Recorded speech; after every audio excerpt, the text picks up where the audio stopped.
We are stoked. I'm a terrible sore loser. I don't follow the rules.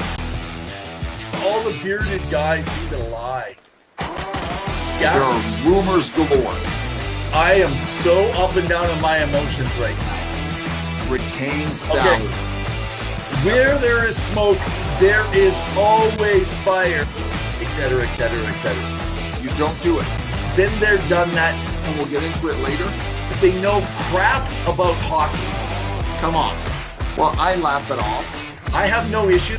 Here's the thing, though. I have nothing to do. I'm okay with this deal. There was no other option. So now you have nothing. We already blew it. Win now, win now.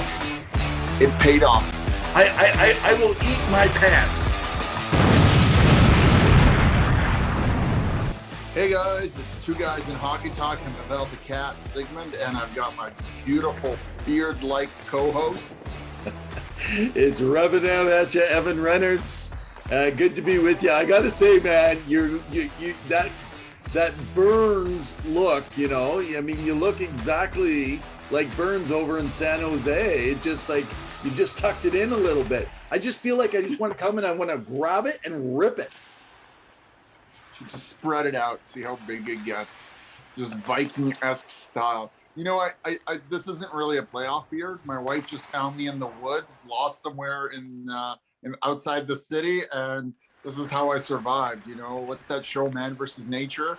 This is what I would look like if, you know, I had no access to a razor, which I do, but I just don't know how to use it.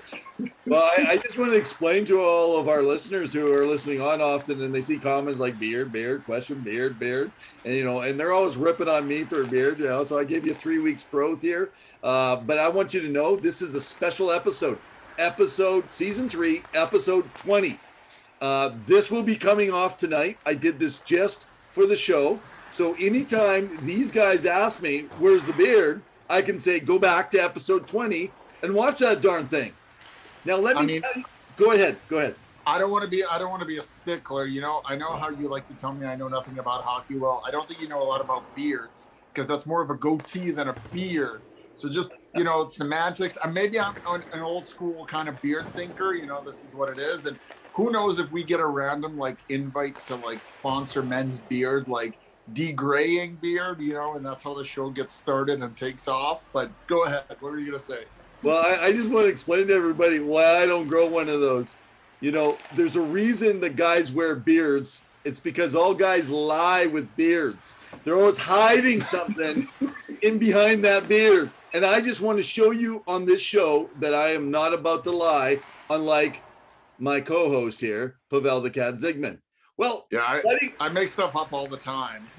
All right, well, we better get into our episode. We got a new introduction today. We're going to be introducing you guys to today. It could be a 5-minute piece. It could be a 20-minute. We're going to play it by ear. It's called Full Rant. Every show, we're going to have a bit of a rant because we like to talk positive, but there's times that we just want to rant. We both might. One of us might, but there will be a rant. So grab your bevies. Remember to like, share, subscribe, and tune in. Follow us on Twitter, Facebook. We love having you guys connect with us. It's been great. Evan, what are we going to rant about today? Well, you know what? Can we hold on to the rant just so we don't jump right into that and scare everybody away? You know, everybody's tired of the negative talk. But speaking of negative talk, the All-Star game.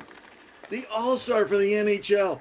I am coming out right now. Yeah, all you guys, I am admitting my co-host was right. The All-Star is for kids. And I have grown past it. I am so sick of the All-Star game. I keep trusting in it that at least it'll be entertaining. And then I thought back. I thought, was I really a kid? The truth is, yes. But up till about 24, I'd say. And after 24, I lost interest, and I keep hoping for something. But, you know, when the breakaway contest, Zegras, how does this guy not win this contest? It is the most amazing shot for a silly, goofy trick, right? You know? But, hey, man, he scored a lacrosse goal just, a month ago here. Because you know who won? Alex Pietrangelo, biggest player who, the house always wins, baby. You know it. Well, look, by the way, Joe Pavelski, he knows how to play blackjack, obviously. A lot of them do, but yeah, way to go, Joe Pavelski. That was very impressive. I mean, most of them got around 21, so that was pretty solid. I caught a bit of the highlights. You know, I'm more like Peter DeBoer on the Saturday, where I was a little bit hungover because I just drank way too much on Friday, but I didn't really pay attention too much to the skills competitions till afterwards. And so, you know, the hangover's gone now, so I'm feeling better. It was entertaining. As I said, it was for kids. There were some pretty cool highlights. It's not as stylized as basketball when you watch some of the dunk competitions that they do, and it's really creative and clever what they do. But I do like what Jack Hughes did. I do like what Trevor Zegras did. You know, I'm surprised he didn't win, but whatever. It's meaningless thing. I like when the players are mic'd up. I think that is something the sport needs more, because then we get a sense of personality from some of the players, and it's cool hearing some of them just kind of talk throughout the game and what they say, and sometimes chirping each other, some of the creative, unique chirps that they have. So that's what it is. And sometimes I don't always want the best players there. I know that they have one from every team. I want the best kind of personality, like a Brad Marchand who should have been there, or Pat Maroon would have been very, very fun. Mikko Rantanen, man, Mikko Rantanen, I'm telling you. What's the defenseman out of Calgary that came over from Chicago? The big guy, Nikita Zadorov, right? Like he's got a mouth on him. He's got some good jokes. You know, Kucherov, of course, he was out. You know, but his feed last year after the end of the playoffs. You know, the number one bullshit. You know, pardon my French. You know, like it's silly stuff like that, right? So, but it was entertaining. I hope people had fun. You know, it's definitely something. And now we're getting back to the second half of the season, and there's a lot of hockey left just before the end of May. So speaking of that, because the All-Star game happened in Vegas, so Monday reports come out that Jack Eichel started his very first I'm not going to say full contact. I'm sure they took it easy on him, but the first actual practice with contact, which is a really good sign, long as there's no setbacks with everything. So if anyone's looking and anticipating the time, please remember this. It's good. I don't know how they're going to manage this, because they got to get him into the game, but technically when he gets cleared, and they could delay that because they're going to have to get rid of some contracts. We've talked about that. So look for some movement, only because they're going to have to clear some cap space within about 2 weeks. He's not the only one. Also, Alex Martinez on their back end. He's also been injured, and he's coming back, and I believe he's around 4 or 5 million. So you guys can correct me in the comments, but he's around there, and he's got to fit into the SAP calorie. Plus, did you say fit into the calorie cap? Calorie, I can't see. This is the hangover coming up again, right? I know nothing. He knows everything about hangovers, though. Yes. Anyway, and they just signed a few players. You know, they signed Braden McNabb. You know, so how are they going to make all this work? You know, the speculation is around Riley Smith potentially being moved. You know, Kessler being taken on, or someone's LTIR contract. You know, to make room. But we're going to see. We'll do our best to report it as soon as it comes out. Well, hey, let's get to our full rant. We have two things we want to do a full rant on. Why don't we start off, because we got a few clips. We got some audio clips we want you guys to listen to in just a moment here.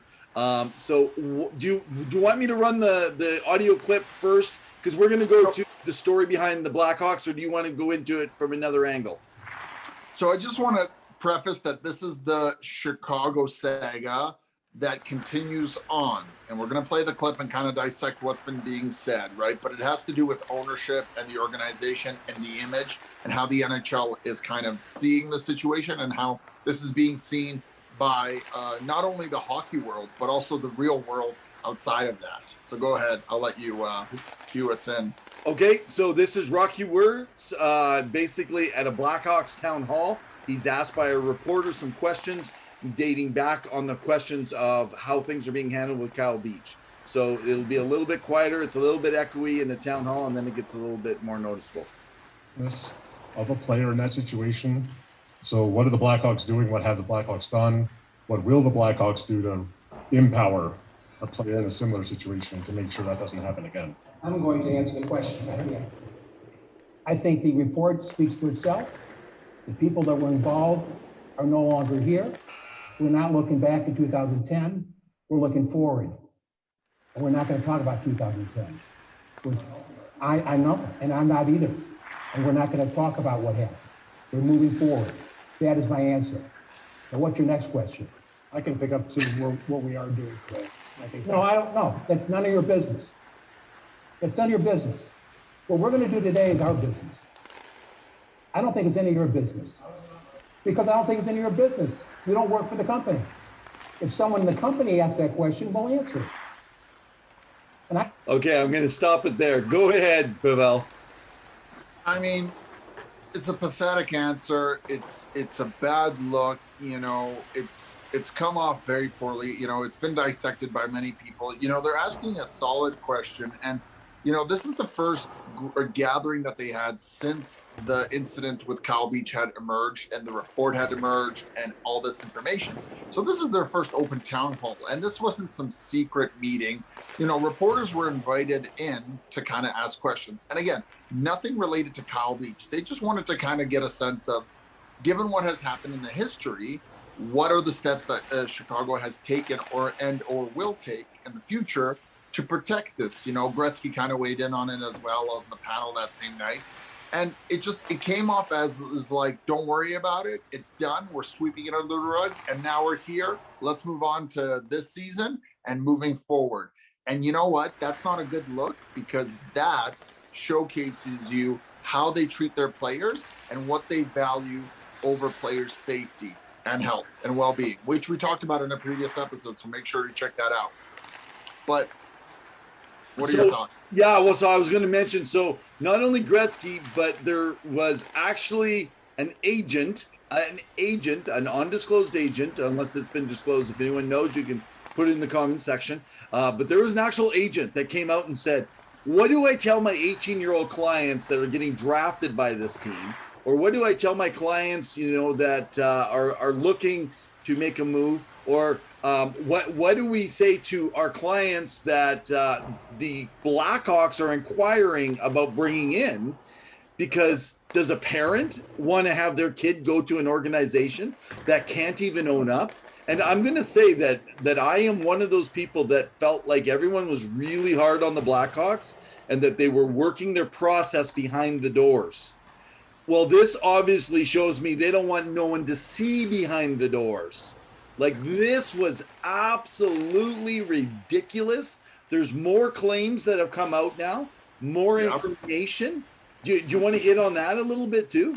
Yeah, so there was another allegation that came out. Let me just get that article here because I had it. But I think it's because you have the Black Aces 1 and 2. Yes. So the AHL athletic trainer has been let go or fired for sexual harassment for their minor league team, right? For the Rockford Ice Dogs, right? Now, the Athletic did some really good reporting on this. And essentially, it came out that in 2014, there was a report, that they found and mishandled allegations that an assistant coach sexually harassed someone else. And and finally they let this guy go. But, the only reason this came out is because of Kyle Beach's story, which is good in some sense in that the individual, the client that, came forward was able to say, I feel comfortable enough to bring this to their attention. Yeah. But again, after everything that happened, this is just a bad look and it's a scar. And how do you believe this organization moving forward in terms of assisting and helping people dealing with any kind of mental health and issues, and any kind of survivor of sexual assault, right? This is kind of a big sting. And, there's been other things that have happened. I don't know if you recall, and, we'll talk about Arizona in a bit, but they tampered a little bit with their prospects and they lost, draft picks because of it. Yeah. Nothing was done here after Gary Bettman had his presser at the All-Star game on Friday and said, things are being dealt with, you were handling it, and there's going to be no further disciplinary punishment. Now, Rocky Wirtz does sit on a lot of committees. He has a lot of influence. He did apologize, albeit, half-heartedly and, just kind of as a, I'm being honest. Like, I don't think he really meant it. I think he honestly just wants this to go away, as is the NHL, because it's a black mark on the NHL. But this isn't going away. There's going to be more and more people coming forward with other issues. And if you think that they could just sweep this under the rug, they've got another thing coming. Yeah, absolutely. You know what? Why don't we go ahead? Because I take issue with Bettman right now. When this was all brought in, we're talking, this is full rant session. Who knows how long this is going to take? But Bettman, I mean, we all take issue with Bettman. Boo, boo, we have fun with this and stuff. And I know he's a lawyer. And I'm going to say this before he shares, and I'm going to let you guys listen to the clip, the audio clip of this part sharing. Let's remember who his bosses are. They are the owners of the NHL franchises. Yeah. Rocky is part of one of his employers.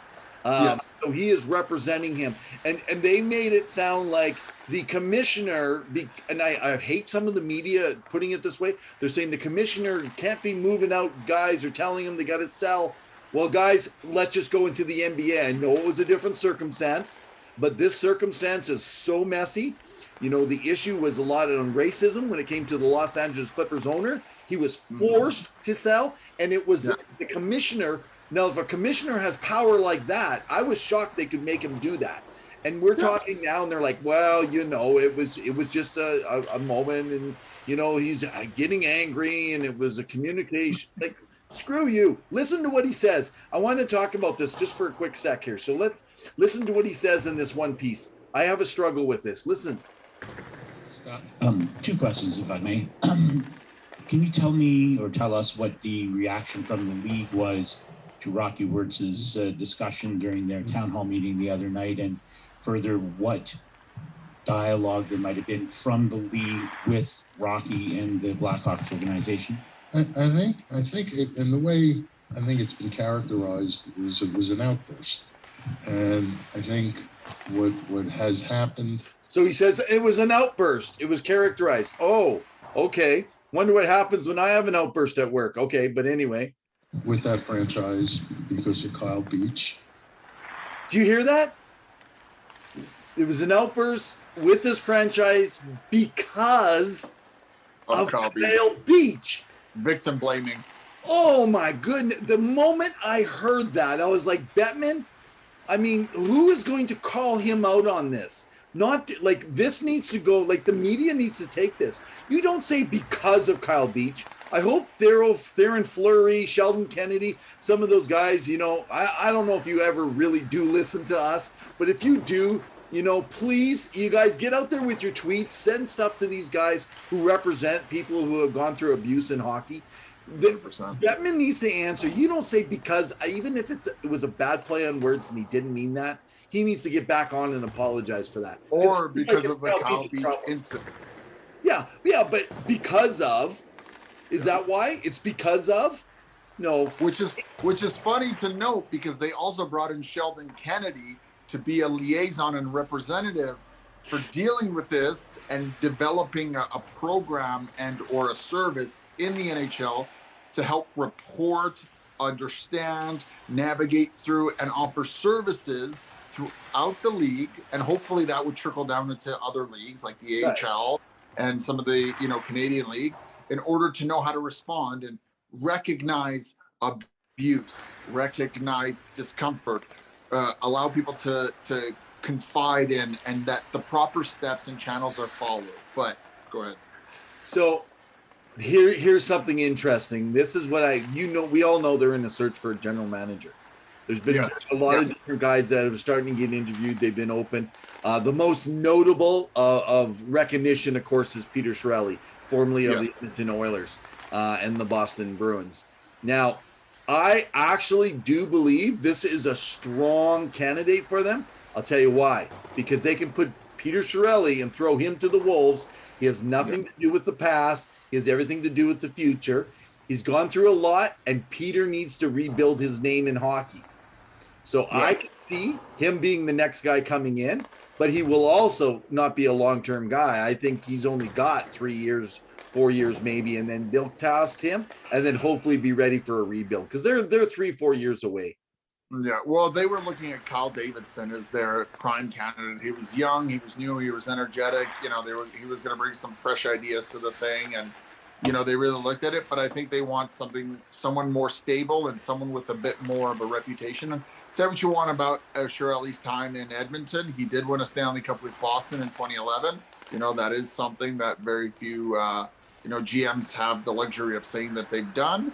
And, you know, he has done some other things for the AHL, and he did work under Doug Armstrong out in St. Louis. So, you know, he is still working. It's just, and he's a lawyer, you know, by trade, so he knows the lingo like Bettman.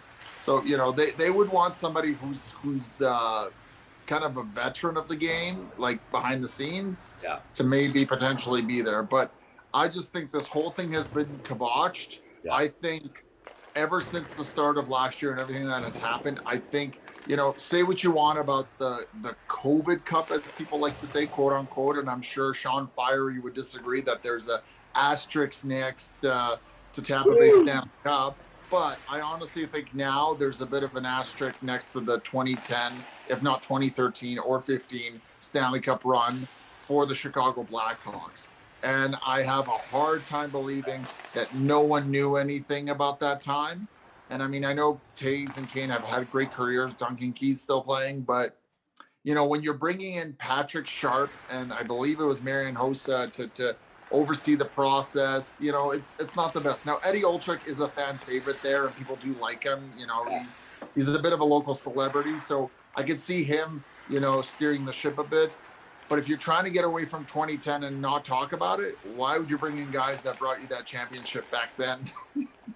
Well, and you know what? If Wirtz would have just went to town hall and just said, there's a lot that we can't really discuss in this meeting here today because we got more things that are happening, but we are working hard to, you know, be transparent and keep up with you. We will release statements to you as they come.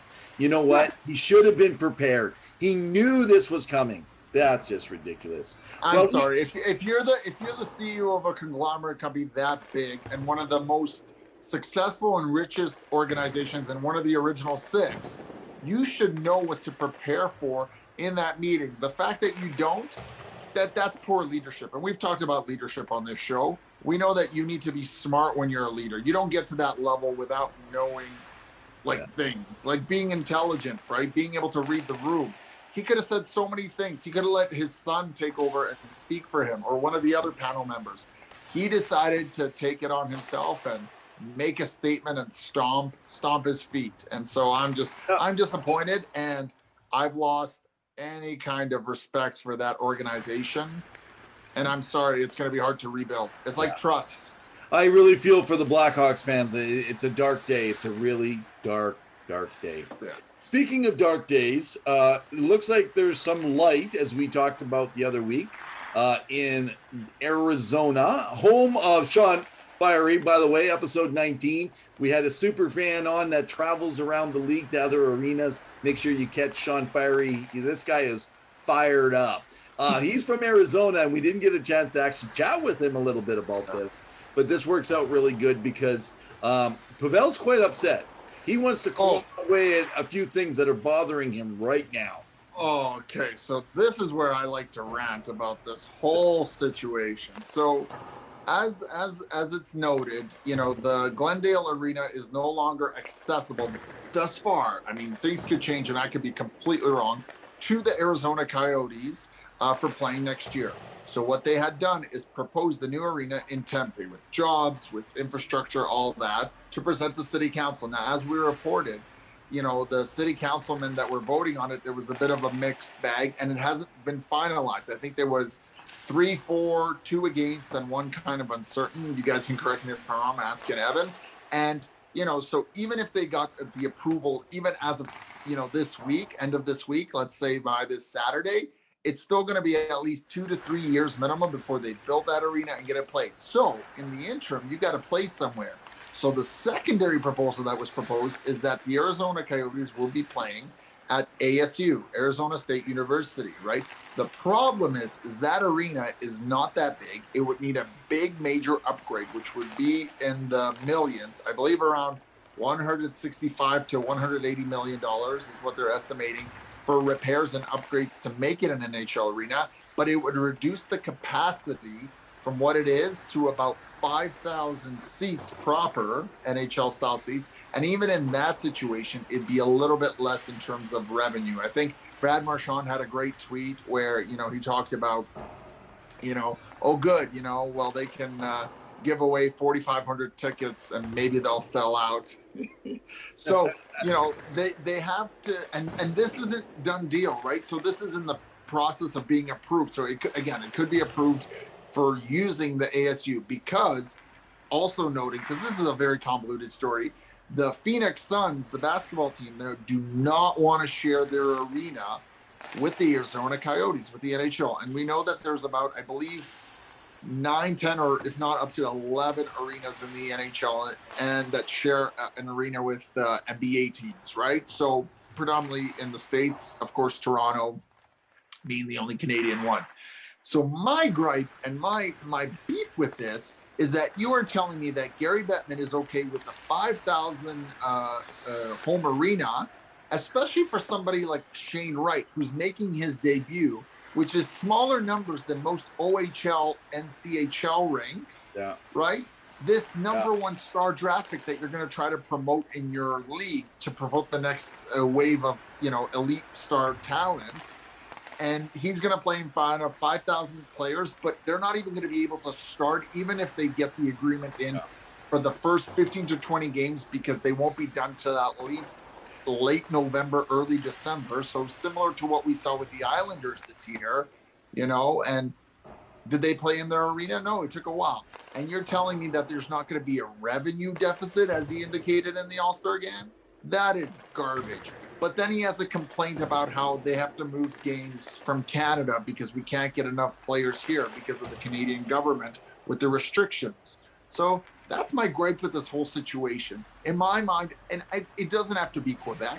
Move them to Kansas City. Move them to Houston. Stop with this experiment. This is, like Rocky Words, Gary Bettman sticking his fingers in his ears and stomping on the ground and pretending that he knows better than everyone else, when in reality, it didn't work. You know what I find really interesting, though, why the owners are okay with this? Because right now the reports that Craig Morgan's bringing out of Arizona is that and they've given them to the Athletic. So the Athletic has been made very aware. By the way, great subscription for those of you that aren't familiar with the Athletic. But executives around the NHL are quite concerned. Executives. Yeah. There are owners about it. They're not as vocal as some others. Since it was revealed about this plan, by the way, it's 15 to 20 million is the cost to upgrade. But anyway, I'm talking about the total cost of the whole thing. Oh yeah, no, the total cost to approve the seating and the changes is 15 to 20 million within that small stadium. But just so everyone knows, it's like 1.9 billion or 1.7 billion dollars. Their new project, which is about going to be 4 years away. So 4 years in a 5,000 seat venue, as opposed to the smallest in Winnipeg, which was a big deal to even move there, at 15,500, which sell out all the time. Even at they could sell out at 20,000 in Winnipeg, even though that they have less than a million. They're around 800,000, 850 for attendance. You may have a lot of people in that area of Phoenix and the greater area, but they're not filling that place. Yeah, it's working for hockey, but there must be some execs that are allowing this to happen. There's no way Gary can allow this to happen, because what people are worried about right now for some of these executives is I mean, number one, it's embarrassing on the league to have a minor league, like you mentioned. And then the other thing is you're not maximizing revenue. Most of your money is made up. So all these other franchises, so, most of the Canadian teams will say, outside of Ottawa, and groups like New York Rangers, the Flyers, and other groups, they are paying for the difference, and this is going to also affect the players with escrow. Yes. So it just like, it's a nightmare all the way around, and they really got to do something about this. I don't understand how Gary can have this much pull and why there's not somebody fighting back against this. So I think there is, a stink being made about it. According to Gary Bettman, and again, he's going to say what he needs to as a lawyer. At the press conference on Friday, he said there's not going to be any revenue deficit because of this. So, yeah, he admitted that. He said that because of this arena, that also includes the fact that you're trying to motivate fans to even come to the games, let alone that you're not even going to start the season in your own home barn, which is a big thing. I honestly think this is him being stubborn and wanting to continue to expand in the States, which is fine. It's just not Arizona. And I don't want to take away with some of the, people who are big Arizona Coyotes fans and, that they cheer on their team and they're excited to see what happens in the next 4 or 5 years. And, some people talking about potentially, and again, don't at me, Toronto fans, of Matthews going home because he loves playing at home. He, trains in the off season there and he loves being there. McDavid even went down there to practice with him. But at the end of the day, do you really want this to be your legacy? The Atlanta Thrashers, when they moved, it was last resort, but it just wasn't working. And that's okay. Sometimes markets don't take that on, and not every American city is going to be a hockey town. But you should move it somewhere where there is opportunity. And we've talked about other arenas that you can go to. Kansas City, Houston, Quebec City, I don't understand why this push. And again, imagine you're Shane Wright right now, right? And I know Montreal's at the bottom of the standings. Let's say you're making Coyote fans excited about Shane Wright, and it's not happened yet. Yeah, but I'm saying, let's say one of those top prospects, in the top 3 go to Arizona. Right? They've got, I believe, 2 in the first round, 5 in the second round. So they're gonna clean up, right? Yeah. And it's a solid draft this year, which we're gonna be talking about later on in the year. Are you telling me those stars that they want to go and play, they're going to play in front of 5,000 fans, if that? Not me, man. Like, what are you going to do? Pump in music, pump in crowd music. We're going to go COVID for 4 more years in Arizona. I'm going to make a joke. Are we going to sit, what's it called? Are there going to be seating arrangements in the locker room so that's extra seat? I like to understand how he thinks it's not going to be a deficit in the NHL unless they're not eligible for any of the cash flow of bringing in less. They'd have to remove them and treat it as a 31-team league in order for that to happen, which I can't see the other teams agreeing to that. I can't see the Coyotes because they're going to need – how do you support a team? And by the way, where's the money coming for $1.7 billion? This is not about an arena because they're going to have a lot of competition, right? With already downtown Phoenix and over still in Glendale there with the old arena when it comes to entertainment of other sorts besides hockey. This is really about land, and this is about property management and stuff like that. Much like Kate's kind of worked with the downtown arena. He has that, but it's all the other growth as new skyscrapers go up and stuff. It's got to be. There's no other reason why they think that this would make sense.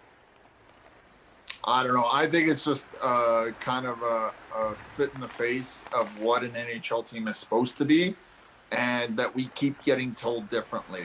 If Gary Bettman believes it, all the power to him, but I know that there's grumblings, and I wouldn't be surprised. I know he talked about being there for a long time.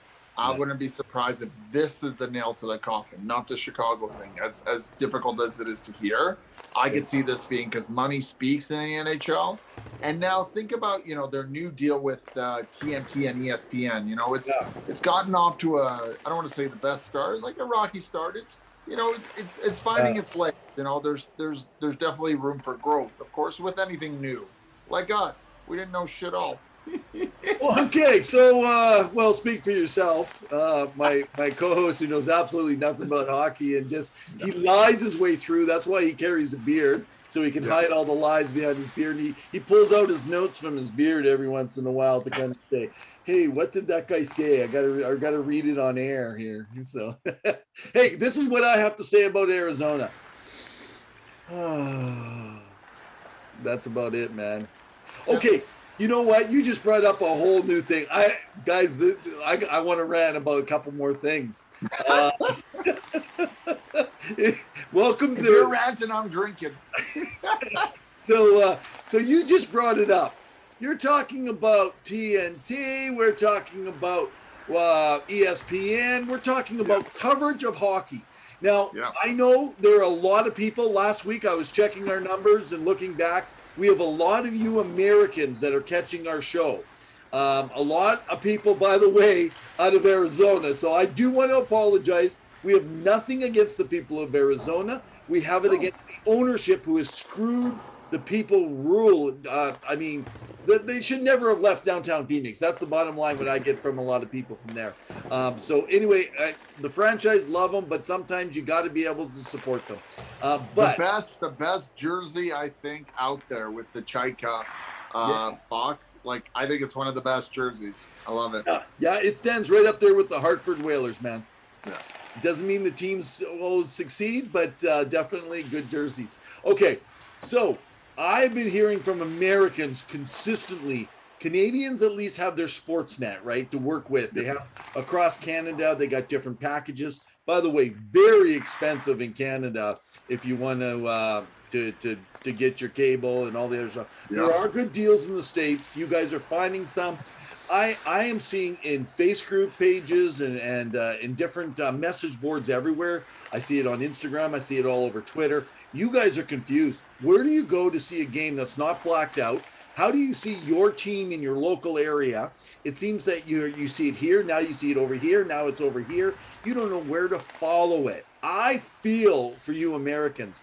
And then those of you, and we have a lot of you that follow over in parts of Europe, so whether you're in Czechoslovakia, Slovenia, and by the way, I just want to thank we got some folks that have been following us over in Pakistan and also over in Israel. Hey guys, I'm guessing you're Canadians that have moved abroad, but hey, welcome on board. But you guys are all dealing with the same issue when you're trying to pull stuff up, and people are looking for other alternatives, which means they are going on and looking for freebies. And I'm going to tell you, if ESPN did their job right, and TNT, I think you guys talked about some of the whose subsidiaries, Bally's or something like that. There's a couple other groups that are doing this stuff. I mean, what kind of contract did they sign, and how did they set something up where you pay for it if you're in Seattle, but you don't get your local team? Yeah. I think it's ridiculous. Like, how can you not air the team that you're watching, right? And sometimes you want to get a different feed, right? I can understand if there's an incident. You know, there was the recent game, I believe it was the Rangers in Edmonton, and there was a COVID breakout for the Edmonton broadcasting team. So unfortunately, the only broadcast available for that game was the Rangers feed, which is okay, you know, and they apologized. Brought it to, and it happens, right? I mean, you know, they were able to offer it as a secondary option. But if you're not able to watch the games, how are you promoting the games? And why are you blacking out the games, right? I know a few of the Seattle games at the beginning of the season were blacked out for me. I was trying to watch, you know, this inaugural team. It's a great new team put together. How are they going to do? Are they going to be Vegas? What kind of impact are they going to make? Who's going to be a big star for that team? Blackout. Yeah. Why can't I watch Seattle play? I don't understand. Yeah. Hey, I do want to, give kudos, man, to the franchise. Seattle has done fabulous. The fans are incredible. Yeah. The fans, all they want to do is learn more about hockey. Those that don't know it, they're totally humble, and they are paying a fortune at those games by the looks of it. You think that Seattle was Toronto or New York trying to get tickets. It's tough, but good on them, because if you guys stick it out for a few years here, you're going to be reaping some rewards when Francis can bring that thing together. So, I was wondering if Sean is going to invite us to go to Seattle with him for one of those games when they play Tampa Bay. Woo! Yeah, especially when they have a better chance of winning, right? Yeah. Okay, something else I got to talk about. This is going to be very controversial. Some of you guys are not going to agree with my opinion whatsoever. Frankly, my dear, I don't give a darn. I'm just kind of going PG for you there. Okay, let's talk about the Olympic hockey and what just happened with the women's. I know some of you are like all impressed with wearing masks under these cages that they're already wearing. No, no, no, no. That was ridiculous. You don't make a player wear masks, and I don't care why they did it to get out and play. The Canadians, they made a big deal. Oh, well, they played the whole third period. The Russians took it off because they knew they were all negative for their tests. The Canadians kept through it. Well, of course they did. They're the better team. And they didn't want to have a chance to, and I get it. I get the team. If I was a team, I probably would have worn them too. But it's ridiculous because of the rules in China. That's the problem. The rules over there, that the team was put in a position like this. It's the most embarrassing thing to watch a game. They're going to go back and look, and it's going to be, and they're going to call that the COVID Olympics because they're going to be talking about a hockey team that won with masks on. They're not goalies. They're forwards. Come on. My only, so I've seen a few things about that, and I understand that, you know, both teams, specifically the Canadian team, agreed and warranted to wear the mask while playing. So it was their decision, you know, and with the N95 masks, they're the better ones out of all of them. It wasn't a cloth mask. It wasn't one of those cheap ones you get, you know, as a one-time use. Yeah. So, you know, you could still breathe, and, you know, clearly an athlete at that peak and physical condition can breathe through that mask and still perform. And, you know, I was more worried about some of those that had visor stuff, that it wouldn't fog up. I know that you can wear it properly, but sometimes with a little bit of a hole, depending on, you know, the structure of your face, a little bit of nose, you know how it is when you're wearing glasses and stuff, you can fog up. Yeah. I think the thing we need to think about is, does this apply to all the other winter sports that are happening there? Now, not all sports are contact sports. Some are individual, whether it's skiing, you know, downhill, snowboarding, tricks, whatever it may be. But will it be applied in curling there, right? Will it be applied in speed figure skating, right? Like that, or speed skating, right? Like, are you applying that same logic to every little thing, right? We know we talked about the quarantine thing, and it's tough, but it seems like an unnecessary step when they could delay the game for another day. I understand they don't want to. Yeah. Definitely an interesting choice and food for thought. Is it going to be the reality? I hope not, but at the end of the day, if the players chose to wear a mask, that is their choice. I know it doesn't look the best, you know, because here's one of the things. You want to see how people express their face and how excited they are when they score a goal or make a save, or the intensity of their face, you know. But I understand that if they wanted to feel safe, and this was the best thing to do. Now, granted, what was the ventilation like in that system, right? Because I know that when you're outdoors with COVID, it's much better. But even indoors, you know, we've seen the NHL, and people are still getting outbreaks. But is it because they're on the ice, or is it happening off the ice behind closed doors? So I guess that's my take. So I just so everyone understands, kudos to the two teams, especially to the Canadians, in working through it. I get why they did it. They went a long ways to play this game. They don't want to be catching anything. They'll do everything they can. And to be able to use, because the N90, it's the KN95s. So you know what I call the KN95s, the knockoff N95s, for K for knockoff. Those are much very, very much safer, but they are difficult to breathe when you have a lot. I've done training and teaching in those things, and you get aired. So good on them. Get why they did it, man. All I'm thinking about is, next I'm gonna watch two, and I know it's winter, so don't go tell me they don't do judo. But imagine two guys or two women in judo, right? You know, and they put their KN95s. They're like, okay, let's wrestle. It's just like I can't think of the more contact in the winter stuff. But I'm just thinking of like a UFC fight with, you know, the boxers ready to go, like the martial artists, and they've got a mask on. We got to get back to a place, you know, to bring some normalcy. This is going to be a part of our future in some manner or some form, and I really hope that.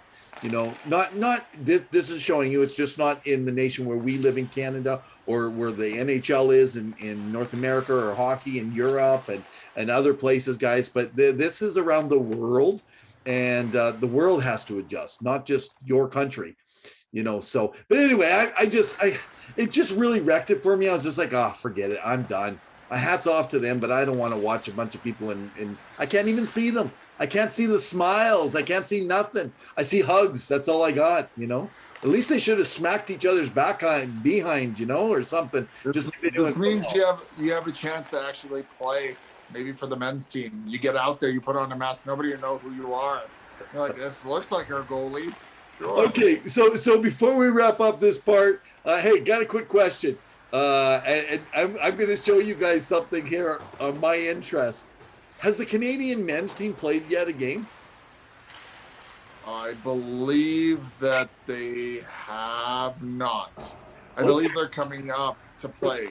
Okay, the fact that we're two guys in hockey talk, we talk all things hockey, and we're not even interested if they played until we hear from someone. I know this is a point though I'm making. Yeah. This is what the NHL has done by pulling away has really pulled, and I hope the IOC catches this, the importance of having the best on best. Hockey is huge around lots of parts of the world, in those hockey nations, even for the ones that don't have as much hockey, to follow, to see the most skilled talent everywhere. Yeah, I mean, I agree, but at the same time, one of the biggest complaints I have, and it's not really a complaint, it's more of a nuisance, is the timing, you know. China being, 9-10 hours ahead or something. Like it's tough to wake up at 4, 5, 6, 7 in the morning and be, well, not 7, but 4, 5, 6 and watch a game early on, right? Unless, you have early shifts and you're able to do that, right? I know a lot of those games are happening in the mornings. Yeah, I know they're going to repeat them in the afternoon, but I'm PVRing those late night games and waking up early so that I can watch Austin Matthews head on with Connor McDavid, with McKinnon on his side and Huberdeau, watching Kachuk go, the Kachucks going. Do you know what I mean? I mean that the excitement when you have great talent you want to watch. Yeah.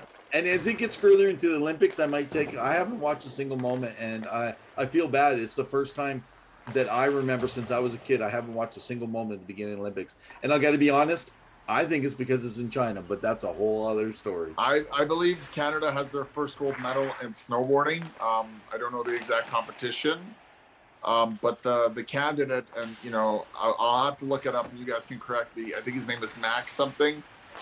He went from cancer treatment to gold medal, so that's a pretty humble, amazing story. And he's won Canada's first gold, so that's pretty cool. Hey, that's awesome. Hey, before we get ready to wrap up, speaking of the whole piece, now, I stand by my words. Not every play, of course, the NHL didn't go, but I did mention I believe that the KHL would shut down so that they could send players, and they did. Now, we posted it on our page. Now, we've talked about it. So you're one of the ones that posted, you and Patrick, a little bit in there. Give all the people that have not been to our Facebook page, by the way, like, follow, also share. Sharing is very important to get a bigger word out. And you can also subscribe to us on YouTube. So, but catch our everyday content. We release a lot of the newest and exciting news that's happening around the hockey world. I'm just going to correct myself. So it's Max Parrott who won it, and it was in snowboard slope style. So that was the rest. I know it was snowboarding. I saw the highlight, and that was it. So good for Max Parrott for overcoming cancer and winning his first Canadian gold medal. Now, it looks like the KHL is pausing/ending its season, and Patrick Conroy has been really good about reporting this and getting this information on our page. If you want to follow him on Twitter, he's a great follow. He's got a lot of insight into the KHL. We've had him on the show. Go check out the episode. Apparently they're pausing it. And there's rumbling that it's because of a geopolitical issue that's happening, between Ukraine and Russia. Now, we're not going to get into the politics here. If you want politics, follow Aaron Singleton. He knows everything and everything. I'm surprised he's not the president of the UN, but, we can ask him why. but it seems like they're canceling and going straight into the playoffs, if I recall. And it's definitely an abrasive move, given that it's a shortened season. I mean, who knows how much sponsorship, energy, time was spent into it. You know, what that's going to do for the league, for the players, for development. I mean, Evan, like, where do you go from here? It's just like, this isn't a COVID-related thing. This is something that they can continue to play through, but so interesting though, the KHL cited the coronavirus concerns stemming from players at the Olympics for reason for prematurely cutting the season short and beginning them their playoffs. So they'll be starting March 1st after the week-long break. But it's contingent. It was supposed to be, I don't know, and maybe Patrick can verify if it was fully put through by the board of directors in the Russian Hockey Federation. But yeah, very unfortunate, right? Maybe Putin wants to be draft number 1 again. Well, it's interesting because the KHL makes up for the Russian team 40% of the roster, right? And by the way, I don't know if everyone knows who the KHL president is. It's Alexei Morozov, a former NHL player. You got to go look it up. Very interesting, though. But they talk about the risk of infection and all this stuff. But like you've just heard, it's probably not that. So yeah. We'll see. We'll see. Well, it's interesting that you said that, because, and Patrick can correct us as well as you guys, is that when COVID first hit, the KHL did break, but then they got back quicker than the NHL, and they went through it. They didn't care what was happening. So it's hard to believe that COVID is the primary reason. But what do I know? I'm just one guy, no hockey talk. Well, buddy, we better wrap up our show. Looks like we're kind of hitting only a few minutes overtime today. Any final thoughts? No, I mean, thank you for tuning in again. Thanks for letting us rant. Hopefully it's a segment that we can continue on in the future. Make sure to follow, like, subscribe, check out our other episodes. Leave us a comment, suggestion. We've got some really amazing things in the works, some big things, some small things. We're looking forward to some upcoming guests. We've got a busy schedule coming up with the latter half of the season. And then, of course, playoffs, which we're excited. We're going to try to do maybe a little draw again. And then, of course, back to the summer where we have a draft where, we've crowned a new Stanley Cup champion for the new decade, and who will that be? And we'll see what transpires in the NHL. There's a lot of storylines. So make sure you guys tune in every single Wednesday night at 9 p.m. Evan, what about you? Well, I'm just going to say, just as a final thought for everyone, that when we do our end-of-season draft, I'd like to propose, we talked about a live draft to bring you guys in that we can offer. But I have one condition. If we're going to do this for all the fine hockey folk out there and they want to come in, I want to see them come in on video with us so we can meet them. But I want to have a minimum number. I'm not going to give you that number. We're going to be setting it out in a couple months, so we're going to set that up. Just 2 people. No, we want to have about 15, 20 people register, sign up. It'll be free. But I want to make sure that you guys, if you're really interested, we just don't want to hear from you. We want to actually see you. And if you guys want to do that, man, we'll set it up. I'll make my whole basement just like the draft party that ain't happening in Montreal because Batman said so. Well, it's going to be moved. Yeah, I know. It's kind of disappointing. Okay, so if we invite our wives, that's 4, right? Is that enough? We only need 16 more, man. 16 more. I must say, I got a lot of grandkids. Well, that's good. That's good. All right. Well, in the meantime and in between time, keep your stick on the ice. Hey, guys, have a great one from 2 Guys in Hockey Talk. Stay safe.